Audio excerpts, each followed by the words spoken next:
제발 MZ스럽고 싶은 대학생들의 신문화 탐색기 트집입니다. 트렌드만 골라 소개하는 트렌드에 미친 사람들의 트렌드 탐구쇼, 트친쇼. 오랜만에 인사드립니다. 오늘 트친쇼에서는 12월 시작되어서 아직까지도 현재 진행형인데 현재 대한민국의 가장 뜨거운 감자인 윤석열 정부 비상계엄 관련 이슈를 다뤄보려고 합니다. 그 전에 먼저 빠르게 자기소개할까요? 안녕하세요, 수연입니다. 안녕하세요, 은지. 소영. 상윤입니다. 12월 3일 밤 10시 23분경 갑자기 윤 대통령이 긴급 대국민 담화를 열고 비상계엄을 선포했는데요. 대한민국을 혼돈에 빠뜨리고 민주주의를 후퇴시키는 아찔한 일이었죠. 네, 맞아요. 이후에 야당과 일부 여당의 국회의원들 그리고 많은 시민들이 국회로 모여들었죠. 그리고 새벽 1시쯤에 국회에서 비상계엄 해제 요구 결의안이 가결이 되면서 일단 계엄군은 철수를 했습니다. 그리고 같은 날 새벽 4시 반쯤에 대통령실은 이제 계엄 해제 발표를 했습니다. 위기는 넘겼지만 이 비상계엄 이후에 나라가 현재까지도 아주 큰 위기를 겪고 있어요. 그렇죠. 네, 그렇죠. 이후 국회는 두 번의 시도 끝에 대통령 탄핵소추안을 가결시켰고요. 현재까지도 윤석열 정부의 비상계엄 관련 수사와 윤석열 대통령의 탄핵소추 심판이 이루어지고 있습니다. 네, 맞습니다. 저는 아직도 이날 저 닭꼬치 먹고 있었거든요. 방에서 혼자 몰래. 몰래. 네, 몰래가 포인트예요, 진짜로. 엄마 몰래 싸가지고 혼자 먹고 있었는데 형이 갑자기 방문 열고 야, 나라 망했어. 이래가지고 그 기억이 생생한데, 그래서 오늘은 이 12.3 내란의 타임라인을 따라가면서 4가지 질문을 거쳐 대한민국의 현 상황을 살펴보는 이른바 대한민국 이대로 괜찮은가에 아하. 대한 좀 담론적인 이야기를 해보면 좋을 것 같습니다. 좋습니다. 그럼 먼저 첫 번째 질문으로 바로 가보도록 할게요. 네. 윤석열 대통령은 왜 계엄을 했나? Why? 윤 대통령의 계엄 선포 이후에 6시간 만에 계엄이 해제되었는데요. 네. 수사를 통해 계엄이 단순히 우발적으로 해프닝처럼 이뤄진 건 아니었다는 점이 점차 드러나고 있긴 한데, 그럼에도 6시간짜리 계엄이 본인 스스로에게도 무리수였다는 의견도 있단 말이죠. 그럼에도 윤 대통령은 왜 계엄을 선포했을지 먼저 이야기 나눠보도록 하겠습니다. 사실 이제 윤 씨가 왜 갑자기 계엄이라는 무리수를 던졌는지 사실 아직까지는 팩트로는 아무도 모르긴 하죠. 나라의 경제가 힘들고 전 세계에선 전쟁이 발생 중이고 뭐 북한으로부터 오물풍선이 정기적으로 날라오고 이런 상황이었던 건 맞으나 뭔가 이게 진짜 되게 긴급한 위기가 발생하지는 않았던 그냥 평범한 하루였거든요. 맞아요. 그래서 맨 처음에는 저 술 마시고 홧김에 때렸나? 싶었는데 이게 뉴스들이 보도되는 걸 보면서 이게 저 야당과 시민들의 신속한 대응이 아니었으면 진짜 치밀한 계획 속에 이루어진 계엄이 성공할 수도 있겠다라는 무서운 생각이 들더라고요. 아마도 그냥 저는 일반 시민으로서 그냥 제 추측으로는 이게 김건희 특검법과 명태균 게이트 이 두 개의 정치적인 사건이 가장 큰 요인이지 않을까 싶었는데, 거대 야당 약 190석을 보유하고 있는 야당에서 연일 탄핵안과 김건희 특검법, 설상가상으로 여당을 뒤흔드는 명태균 게이트까지 터지면서 윤 대통령 스스로는 내가 궁지에 내몰렸다라는 생각을 했던 것 같습니다. 저도 비슷한 의견인데요. 자신만의 살 길이 계엄뿐이라고 생각했던 것 같아요. 네. 일단은 그 기반에는 4월 총선이 있었다고 생각하고요. 그 윤 대통령이 계속해서 말한 종북 세력 척결, 이 민주당을 겨냥한 말 같잖아요. 그렇죠. 특히나 이 극우 유튜브를 윤 대통령이 시청한다고 하니까 4월 총선이 정말 부정선거라고 믿었던 건 아닐까 싶어요. 총선 이후로 계속해서 막 불리한 일들이 계속 발생을 하니까 단순하면서 즉각적인 해결책으로서 계엄을 택한 건 아닌가 싶어요. 해결책으로 계엄이 맞는 말입니까? 그만큼 판단력이 흐려진 게 아니었어요. 진짜. 갑자기 뉴스 패널 같아요. 그러니까. 갑자기. 네, 소영 씨 말이 맞아요. 그리고 본인은 성공을 확신을 했을 것이라고 생각을 합니다. 이후 인터뷰를 보니 야당의 빠른 국회 소집을 예상치 못했다는 듯 말을 하더라고요. 시민들과 국회의원들이 조금만 늦게 모였더라면, 아니면 군과 경찰이 조금 더 적극적으로 명령을 따랐더라면 정말 성공했을 수도 있어요. 그러니까 윤의 입장에서는 전혀 무리수가 아니었다고 생각을 하고, 그들은 성공을 예상하고 계엄 후 먹을 장어도 주문을 해놨다고 했고요. 고문 도구들과 전용 건물들까지 준비해온 정황이 확보되었습니다. 네. 이런 증거가 이를 뒷받침해주기 때문에 성공 왜 못해? 이런 생각을 하지 않았을까? 도끼남이네요. 네. 저도 본인은 무리수라 생각하지 않았을 것이라는 점에 동의를 하는데요. 이제 뭐 의견은 앞서 말씀하신 의견들과 동일하고 결국에는 이 모든 건 권력을 얻고 싶어서라고 생각을 하거든요. 특히나 뭐 대한민국은 대통령이 제왕적 권력을 가지고 있다고들 하잖아요. 네. 그쵸. 네, 자신의 말이 통하지 않고 자꾸 궁지에 내몰린다는 사실에 이를 계엄을 통해 타개하고 제왕적 권력을 되찾고 싶었을 거라고 생각을 합니다. 좋습니다. 네, 앞서 김건희 특별법부터 명태균 게이트, 부정선거 이런 키워드들이 등장하고 있는데 이에 대해 좀 더 알아보면 좋을 것 같습니다. 먼저 김건희 특별법은 영부인인 김건희와 이제 도이치모터스 주가 조작 관련 의혹에 대한 진상 규명을 위해 발의된 특검법인데요. 네. 이제 윤 씨가 이미 3번이나 거부권을 행사하면서 논란이 일기도 했었습니다. 맞아요. 또 명태균 게이트를 아주 간단하게 말하자면 이 정치 브로커인 명태균의 청탁으로 윤 대통령과 김 여사가 공천 과정에 개입했다는 의혹에서 이 사건이 좀 시작이 됩니다. 근데 이제 이 사건을 좀 더 계속해서 보니까 이후 대통령 부부뿐만 아니라 여당 핵심 인사들과 여러 의원들이 이 명 씨와 연루되었다는 의혹이 제기되면서 논란이 커졌습니다. 이에 대해 윤 대통령이 대국민 담화를 열고 사과를 했습니다만 두루뭉실한 해명과 태도 논란으로 오히려 여론은 좀 악화된 것으로 보여요. 네, 그럼 이제 마지막으로 부정선거 얘기는 무슨 이야기일까요? 앞서 윤 대통령이 구구 유튜브에 빠졌다는 이야기가 나왔었죠. 거기서 주로 주장되는 음모론 중 하나가 지난 4월 총선이 부정선거였다는 것인데요. 제22대 총선에서 야당이 압도적 승리를 거둔 이후에 윤 정부는 원하는 법안을 통과시키지 못하여 정치적으로 위기감을 느끼게 되었습니다. 특히 비상계엄을 선포한 뒤 계엄군을 중앙선거관리위원회에 보냈고요. 이후 대국민 담화에서 윤 대통령이 선관위의 전자 시스템이 엉터리인데 어떻게 선거 결과를 신뢰할 수 있겠느냐라고 발언한 것을 보면 실제로 이 부정선거 음모론을 믿고 있다고 볼 수도 있을 것 같아요. 저희의 두 번째 질문이 이거였잖아요. 왜 윤은 아직도 이렇게 당당한가? 부정선거론이 이에 대한 답이 될 수도 있을 것 같아요. 네, 부정선거로는 여전히 이제 윤이 변론에 활용하는 카드 중 하나인데요. 만약 윤이 실제로 이러한 사상을 가지고 있었다면 정말 대한민국이 비상 상황에 처했다라고 스스로 인식했을 가능성이 크다 생각합니다. 그의 입장에서 보면 부정선거로 선출된 종북 세력 민주당이나 선관위가 국가의 시스템이나 자유민주주의를 위협한다라고 생각했을 거고 때문에 계엄이라는 행동에 대해서도 이렇게 당당한 태도를 보이는 거라고 생각합니다. 네, 저도 비슷한 생각인데요. 본인의 위기도 위기이지만 비상 상황에 빠진 대한민국을 지킬 수 있는 것 역시 본인이라는 어떤 착각에 빠졌을 것 같기도 해요.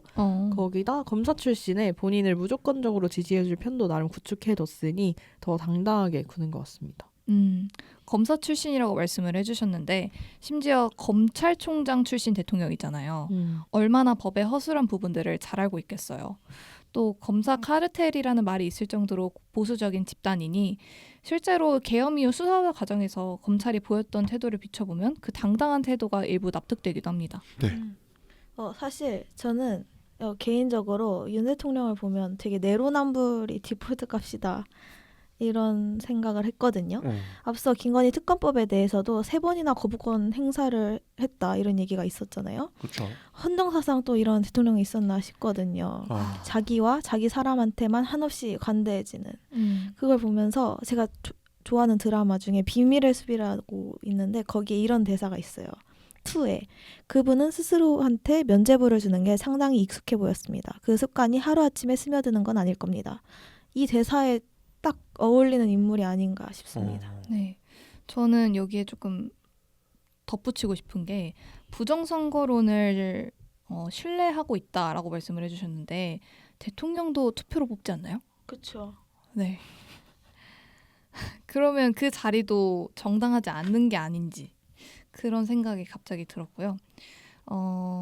윤의 태도를 여태까지 지금 말씀을 해주셨는데 그렇게 내세웠던 공정과 상식에는 참 어긋나는 행보인 것 같다는 생각이 드네요. 네. 1월 15일 수차례 시도 끝에 윤을 결국 체포를 했었고요. 근데 체포당하는 순간에도 자신 있는 태도를 유지하는 듯한 모습을 보이는 걸 보면 소영 씨가 말하는 점에 저도 동감합니다. 또 당일 지지자들에게 영상을 남기기도 했는데 그게 결국에는 서부지법이 추토화되는 등 또 한 번의 초유의 사태가 벌어지기도 했었죠. 서부지법 폭동 사태도 이번 이슈에서 빠질 수 없는 사건이죠. 한 줄 요약만 해드리면 1월 19일 새벽 극우 세력이 윤 대통령의 체포영장을 발부한 서울 서부지방법원에 난입해서 기물파손, 협박, 방화 미수 등의 테러를 자행하고 경찰과 민간인, 기자 등을 상대로 폭력까지 행사한 폭동 사태를 말합니다. 법치국가에선 좀처럼 보기 드문 사건이기도 하죠. 맞아요. 정당한 법 절차에 거쳐서 영장이 나왔고 절차에 맞게 체포를 한 것인데 이러한 사법부의 결정에 반발한다면서 폭동을 일으켰다는 게 좀처럼 납득하기 어려운 것 같아요. 그런데 사실 이러한 주장 그리고 폭동의 책임에서 여당인 국민의힘이 배제될 수가 없습니다. 네, 국민의힘은 12.3 내란 이후 줄곧 윤 대통령을 옹호하는 입장을 보여왔습니다. 일단 첫 대통령 탄핵소추안 발의부터 국힘은 부결 당론을 내세웠죠. 때문에 7일 의결은 표결 불성립으로 탄핵안 처리가 무산되었고요. 또 한덕수 전 총리에 이어 권한대행을 맡은 최상목 대행에게까지 쌍특검법 거부와 헌법재판관 임명을 거부하도록 계속해서 압박해오고 있습니다. 네, 맞아요. 사건을 수사 중인 공수처나 사법부에서도 수사를 진행할 때마다 압박과 비난을 쏟아냈고 이런 모습을 보면 국힘이 극우화되고 있다라는 생각도 듭니다. 그렇죠. 2월 3일에는 권성도 원내대표와 권영세 비대위원장을 비롯한 국힘 의원들이 윤 대통령 면회를 가기도 했었는데요. 이들은 왜 이렇게까지 윤의 탄핵을 그리고 수사를 막고자 하는 걸까요? 이에 저희의 세 번째 질문이죠. 네. 국민의힘은 윤석열을 왜 옹호할까에 대해 얘기를 나눠보면 좋을 것 같습니다. 네. 제가 생각하기에는 윤석열이라는 한 사람을 대통령으로 만들기 위해서 뒤에서 서포트한 사람들은 모두 국힘당 의원과 관계자일 것이잖아요. 네.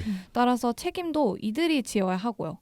그래서 대통령이라는 큰 어떤 상징, 존재가 무너지면 그 뒤에 있는 사람들의 비리를 솎아내는 거는 일도 아닐 테니까 비상계엄 당시 당대표였던 한동훈도 계엄 선포 당시에는 이제 전달받은 게 없다라고 하면서 윤의 갑작스러운 발표에 당황을 하더니 이후에는 이제 탄핵에는 반대 입장으로 보이고 그 기조를 지금까지도 반복을 하고 있는 걸 보면 네, 뭔가 있다는 생각이 들어요. 네. 맞아요.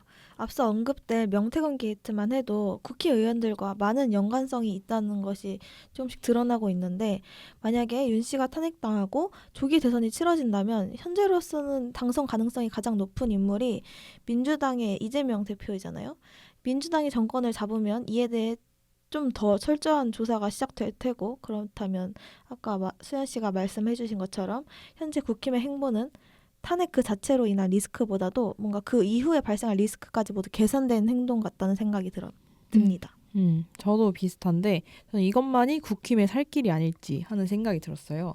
현재 민주당이 더 많은 의석을 확보한 상황에서 여당이라는 지위까지 잃는다면 국힘이 이대로 무너질 수도 있을 것이라고 생각했을 것 같기도 하고요. 더군다나 국힘은 이미 탄핵을 한번 경험을 했으니 이에 대한 부담감도 있을 테고요. 무엇보다 내란 이후에도 여전히 국힘과 윤을 지지하는 콘크리트층이 있으니 더 배째라식으로 가는 것 같기도 합니다. 네. 저는 여당의 지위를 포기하고 싶지 않다. 그리고 국민의힘은 TK나 강남 3구 등 강성 지지층들을 보유하고 있다. 이렇게 정리할 수 있을 것 같습니다. 저도 그들의 행보가 정말 무대포로 윤을 옹호하는 게 아니라 네. 약간 정치적 계산이나 전술이라고 생각을 했어요. 전략적 이득이 없다면 그 똑똑하고 학력 좋은 정치인들이 멍청하게 손해보는 장사를 하고 있지는 않을 거라 생각하거든요.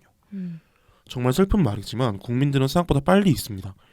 대한민국의 근현대사는 100년도 채 안 되는 기간 동안 수많은 독재와 비극, 참사를 겪었고 이 비극의 근원이 한 뿌리로 이어짐에도 이들은 지금까지 떳떳하게 활동하고 있지 않습니까? 맞아요. 상윤 씨 말대로 국민이 빨리 잊는다는 걸 국힘도 너무 잘 알고 잘 이용하고 있다고 생각해요. 벌써 그들이 몇 차례나 자신이 했던 주장을 바꾸고 말을 번복하고 또 상식에 어긋나는 행보를 보이고 있는데 하지만 결국 다 잊어버릴 거라고 생각해서 포장하려는 노력조차 안 하고 있다는 느낌을 요즘 좀 받습니다. 네. 어쩌면 지금은 극우 세력을 더욱 부추기 위해 그들에게 보여주기 위해 더 크게 윤을 옹호하고 있다는 생각도 들고요. 뭐 개인적인 생각이지만. 네. 지금 계속해서 언급되는 서부지법 폭동을 비롯해서 극우 세력과 보수층의 결집이 두드러지고 있잖아요. 여론조사 정당 지지율을 보면 국민의힘이 총선 이전 수준으로 지지세를 회복했고 광화문과 여의도에서도 보수단체의 집회가 연일 열리고 있고요. 일부 극성 지지자들은 윤 대통령 체포 당시 한남동 관저로 몰려가 불법 집회를 열거나 사법기관을 대상으로 테러를 감행하기도 했죠. 네. 이러한 상황을 바탕으로 네 번째 질문을 한번 던져볼 텐데 보수층은 왜 윤석열과 국민의힘을 지지할까요? 일단 분리해서 강성 보수층부터 보자면 이들은 윤석열이 주장하는 반공과 종북 세력 척결이 합당한 이유가 있다라고 생각하는 것 같습니다. 그 뿌리에 부정선거가 있다고 믿는 것 같고요. 극우 유튜버들의 선동이 먹혀든 거라고 생각하고 뭐 알바비를 주고 집회 참여자를 모은다도 물론 있겠지만 그 절대 다수가 모두 돈을 받고 참여하진 않을 거란 말이죠. 맞죠? 그렇다면 근원적으로는 그들의 신념이 윤석열의 주장과 일치하기 때문에 지금과 같은 스탠스를 취하고 있는 거다라고 생각합니다. 그들은 정말 윤석열을 종북 세력 척결과 반공, 나라의 안정을 되찾기 위해 싸운 고독한 싸움가로 평가하고 있는 것 같습니다. 또 이들이 집회에서 성조기를 늘 함께 들잖아요. 뭔가 트럼프 극성 지지자들에게서 뭔가 영감 얻은 게 아닌가 그쵸. 싶어요. 21년에 미국에서도 뭐 부정선거다 뭐다 음모론을 펼치다가 진짜 지지자들이 국회의사당 점거하고 폭동도 일으키고 했었잖아요. 네. 되게 유사하다는 생각이 드는데 변호사나 의원 등 보수 지식인들의 주장이 점점 극단적으로 되는 것도 또 한몫하고 있다고 생각합니다. 그리고 사실 그 기독교 얘기를 해야 할지 말지 고민을 했는데 그 이번에 서부지법 폭동에 배후 세력으로 꼽히는 인물 중에 정광훈 목사가 있잖아요. 그렇죠. 이게 저도 기독교긴 하지만 종교라는 게 논리와 상식을 지쳐두고 오직 믿음 약간 이런 걸 강조하는 성향이 있다 보니까 이런 종교적인 성격이 결합되면서 더욱 판단력을 흐리게 하고 극단적으로 만드는 건 아닐까 생각합니다. 네. 저는 거기에 받고 받고 더블로 더? 네, 더블로 과시욕도 어느 정도 있다고 생각을 합니다. 아, 내가 아니라 개인이 모인 우리가 화나면 이렇게 위협적인 존재들이 된다. 스컬? 우리가 전적으로 지지하는 윤 대통령을 이렇게 대우해? 우리가 화나면 얼마나 무서운지, 우리의 행동력이 얼마나 강한지 보여줄게. 이 뭐 이런 여기에서 비롯된 과시욕이랄까요. 스컬? 네. 그리고 그런 극단적인 보수층이 아니더라도 보수층이 일관되게 가지고 있는 입장이 이거잖아요. 계엄 잘못된 거? 인정. 근데 윤 탄핵되면 다음 대통령은 이재명이 될 텐데 이 대표가 대통령 되는 게 더 싫어. 그러니까 윤 대통령 탄핵 반대야. 이런 것 같아서 제가 생각했던 것보다 보수층은 정말 생각한 것 이상으로 이재명 대표를 싫어하는 것 같더라고요. 네. 그리고 저는 또 여론조사와 관련해서 저는 표본의 문제도 있다고 생각을 하는데 여론조사는 보통 통화로 진행이 되잖아요. 네. 그 방식을 따져보면 2030 세대는 잘 응하지 않게 되고요. 그럼 저절로 6070 세대의 비율이 높아질 수밖에 없으니 전체적으로 봤을 때는 국민의힘 지지율이 올라가는 결과가 나타날 거라고 생각을 하고요. 뭐 모든 걸 그 표본 문제로 볼 수는 없겠지만 배제할 수는 없다라는 생각이 듭니다. 네, 저 배제할 수 없는 문제인 것 같고 또 윤이 체포되고 나서 탄핵 심판도 진행되고 있으니까 이 위기감을 느낀 보수층 지지자들은 좀 더 적극적으로 여론조사에 응할 테고 이러한 부분도 영향을 미쳤을 거라 생각합니다. 그럼에도 확실히 보수층 결집 형국이 보이는 것은 사실입니다. 아마 점점 탄핵 정국이 마무리되는 그림으로 가니까 더욱 그 이후의 상황에 위기감을 느낀 보수층들이 결집하고 있는 거 아닌가라는 생각을 합니다.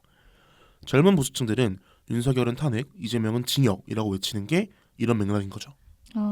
더군다나 이미 박근혜 대통령에 의해서 같은 당에서 배출한 대통령이 여기까지 이런 사태를 만들었으니까 국힘도 국힘이지만 보수 지지자들도 그 큰 위기감을 느낀다는 말이 적극 동의합니다. 네. 이번에 탄핵되면 우리 당은 보수 정치는 끝이다. 이런 생각을 가지고 있는 것 같아요. 그러니까 탄핵 인용을 반드시 저지하고자 노력하는 것으로 보입니다. 좋습니다. 이렇게 4가지 질문을 통해 윤석열 정부의 비상계엄 관련 이슈를 한번 알아봤는데요. 그러면 마지막으로 이번 화의 제목이기도 하죠. 대한민국 정말 이대로 괜찮은가? 라는 질문을 던지면서 오늘의 특친쇼 마무리해보면 좋을 것 같아요. 12.3 비상계엄 이후에 국민의 한 사람으로서 직접 체감한 변화가 있는지, 그리고 현재 대한민국이 나아가고 있는 방향이 과연 바람직한지에 대해서 좀 자유롭게 의견을 나눠보면 좋을 것 같은데 네.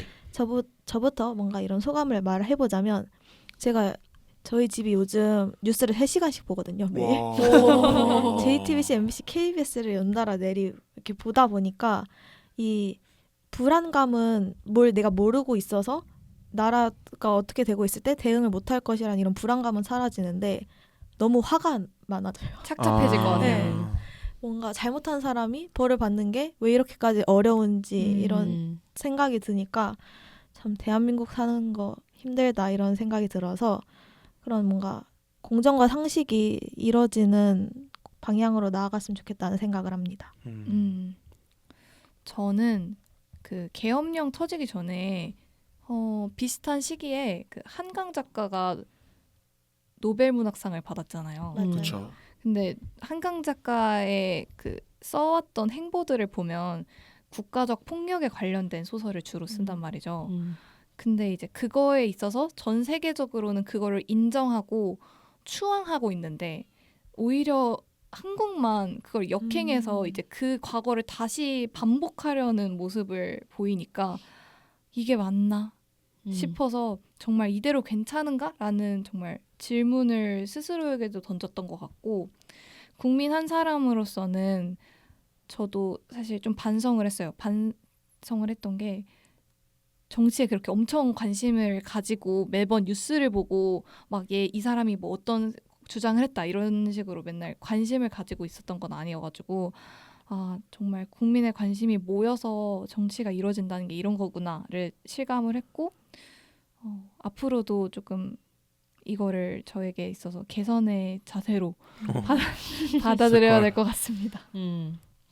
저 같은 경우에는 12.3 비상계엄 때 제 지인이 그때 해외에 학비를 보내야 되는 상황이 있었는데 그 전에는 뭐 예를 들어서 100만 원이었는데 하루 만에 이게 이렇게 환율이 뛰어가지고 학비가 갑자기 엄청 부담스러워진 상황이 된 거예요. 그런 걸 보면서 아 이게 정치라는 게 사실은 이게 뭐랄까요? 관심이 없는 사람이 너무 많다 보니까 본인이 직접 체감하기도 굉장히 어렵단 말이죠. 근데 이런 데서 체감을 되면서 정치는 정말 스컬하다. 관심을 가져야 한다. 이 대한민국 청년들이. 청년들의 계몽. 예. 일단 그래서 저부터 뭔가 이 대한민국 정치에 관심을 별로 못 두고 있었구나, 안 두고 있었구나라는 생각이 들었고 그리고 요즘 탄핵 전국이 어느 정도 마무리되어가는 것처럼 보이는데 그러면서도 그 집회 장소에 사람들이 날이 갈수록 줄어드는 게 눈에 보인다.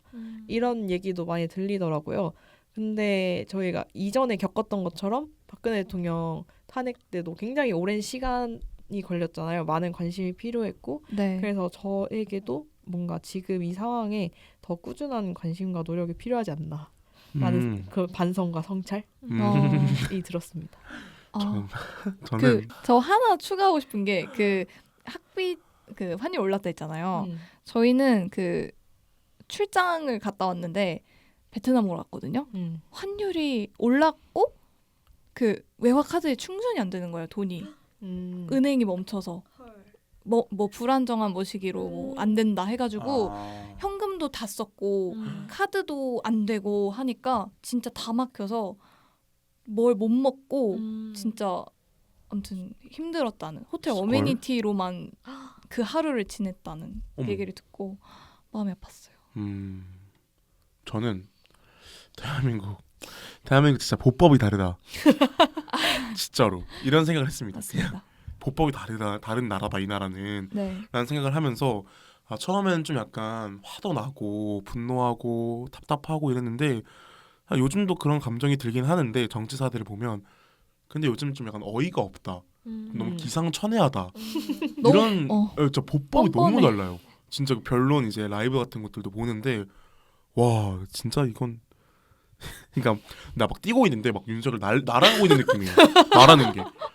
그래서 약간 그런 생각이 들었고 개인적인 인상으로는 그리고 또 이제 청년 세대에 한해서 이번 정치적 사건이 진짜 가장 큰 분수령이지 않을까라는 생각을 하는 게 만약에 이 사건 탄핵 전국이 잘 마무리된다면 청년층들이 좀 정치 효능감을 느끼면서 앞으로도 관심을 꾸준히 이어나갈 것 같은데 맞아요. 혹여나 탄핵 전국이 좀 잘 마무리되지 않고 뭐 다시 복권한다든지 그런 일들이 생긴다면 물론 더 분노하고 일어날 수도 당연히 있겠지만 몇몇 사람들은 좀 이 정치의 무기력함을 느낄 수도 있지 않을까. 내가 이렇게 집회를 많이 나가고 이렇게 매일매일 뉴스 보면서 살았는데 결국 나 하나 참여한다고 달라지는 게 없네? 라는 무기력함을 느낄 수도 있을 것 같아서 탄핵 전국이 잘 마무리되기를 바랍니다. 그러니까요. 맞아요. 이민 가고 싶어질 것 같아요. 그러니까요. 안 살고 싶어요. 그냥 나라를 떠나고 싶어질 것 같아요. 나라가 싫어서. 맞아. 한국이 싫어서. 네. 오늘은 대한민국 이대로 괜찮은가 윤 정부의 비상계엄 관련 이슈에 대해서 크게 한번 톱파봤는데요. 그럼 이제 이번 특친쇼도 마무리를 해볼까요? 네. 지금까지 제발 MZ스럽고 싶은 대학생들의 신문화 탐색기 트집이었습니다.